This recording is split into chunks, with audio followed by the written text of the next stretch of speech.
Okay, so here I've got a beer keg that I'm putting in an old rat rod truck. I was going to make a fuel cell out of it to kind of go with the whole theme of the rat rod.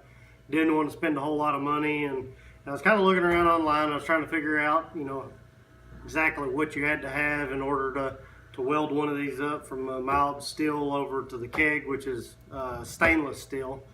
And there's a lot of stuff out there, a lot of information. A lot of people are making the home brewing stations out of these, and a lot of people get into the particulars about you got to have certain types of wire and certain types of this, that, and the other in order to actually make it work and stuff. And I guess they're really concerned about getting real fine, crisp, clean welds and stuff. And on something like this, as long as it was going to stick, as long as it was going to seal, and it looked fairly decent, I wasn't real worried about it. And didn't want to go out and spend extra money on additional wire or actually take and have it done.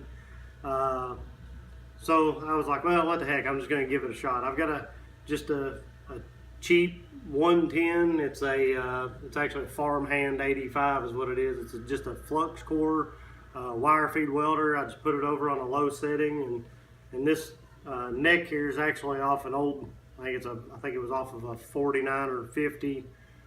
Maybe 51, yeah, it's 51 Chevy pickup truck. So I just cut the neck off it, and this keg here, I'm not sure if they even actually called them kegs or not. It was a keg, I guess, but they had the corks here on the side of them, and I just pulled it out, and I got it where the neck slides right in, so I didn't even have to cut it. And anyway, picked it up. I believe it was 60 bucks. Dropped this neck in. And as you can see, I went ahead and started doing a weld here, and seems to be holding really well. For a cheap welder, it actually laid in pretty good.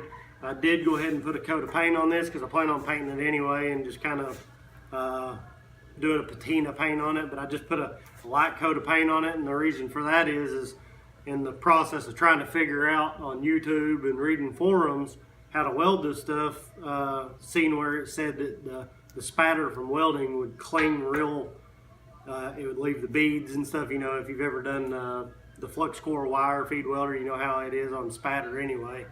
But went ahead and put a coat of paint on it because it rolls off and it don't stick and cling and leaves a little rust spot. So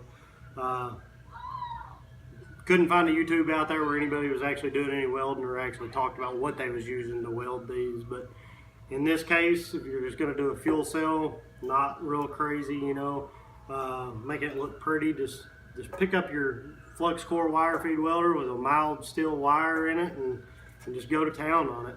Really ain't that big of a deal. And anyway, that's about it.